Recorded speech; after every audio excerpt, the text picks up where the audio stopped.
menggunakan atau tidak memberikan herbal atau tanaman obat yang mengandung etil alkohol lebih dari 1%, kecuali dalam bentuk sediaan tinktur yang pemakaiannya dengan pengenceran. Jadi tinktur atau maserasi ya itu ekstraksi, kita tidak ada materi ini ya, kita tidak menggunakan ini karena mengandung alkohol ya. Jadi biasanya menggunakan misalnya kayak temulawak begitu ya, boleh diserbukan terus kemudian direndam dengan etanol 70%. Ada yang menggunakan arak misalnya tinktur ya. Nah, semacam seperti itu, tapi tidak lebih dari 1% ya alkoholnya, kecuali dalam bentuk sediaan tinktur dan diencerkan seperti itu. TCM atau traditional Chinese medicine banyak menggunakan itu, direndam dengan menggunakan arak misalnya, semacam seperti itu. Kalau kita direbus dengan air biasa. Terus kemudian mengandung bahan kimia obat yang hasil isolasi atau sintetik berkhasiat obat. Jadi jangan sampai terus kemudian dicampurkan misalnya banyak sekali obat-obatan yang dijual bebas terbatas, aspirin, paracetamol, ibuprofen ya, itu kan sangat mengurangi rasa sakit, tapi itu tidak boleh dicampurkan dalam layanan herbal yang Anda lakukan. Terlebih lagi narkotika dan psikotropika, misalnya Anda menggunakan herbal, ganja misalnya, nah itu sangat dilarang ya, bahkan perbuatan yang benar-benar melanggar hukum.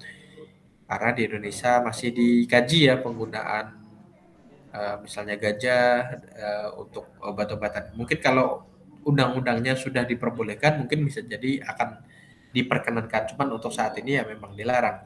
Terus kemudian yang terakhir ya, bahan lain yang dilarang sesuai dengan ketentuan peraturan perundang-undangan. Dan herbal banyak sekali yang memiliki efek-efek semacam seperti itu ya, yang sifatnya sedatif. Ada kratom yang sedang dibahas begitu ya, apakah termasuk ke dalam kategori narkotika dan psikotropika dan lain sebagainya. Nah, terus kemudian ruangan-ruangannya ya, bangunannya lingkungan sehat, memiliki pencahayaan yang cukup, bersifat permanen, tidak berpindah-pindah tempat, tidak bergabung fisik dengan tempat tinggal atau unit kerja lainnya. Jadi sebetulnya masih diperbolehkan sih di rumah, cuman Anda harus menyiapkan satu kamar khusus untuk Anda dedikasikan sebagai seorang herbalis ya, seperti itu. Jadi satu kamar untuk praktek Anda herbal.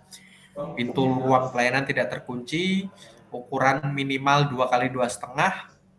Jika lebih dari satu tempat tidur, ini misalnya kalau yang ada pijat dan lain sebagainya, kalau kita tidak perlu, pelayanan laki-laki dan perempuan juga tidak perlu karena kita sifatnya hanya konsultasi. Tempat tidur, matras juga biasanya kalau herbal saja sih tidak butuh, kursi saja sudah cukup karena kita tidak melakukan teknik terapi dan lain sebagainya. Ventilasi ya, ventilasi alami atau ventilasi mekanis, AC dan lain sebagainya misalnya. Pencahayaan ya akan Anda baca sendiri. Ada ruang tunggu, boleh misalnya ruang tamu Anda gunakan untuk ruang tunggu. Ada toilet atau WC dan ada sarana cuci tangan ya.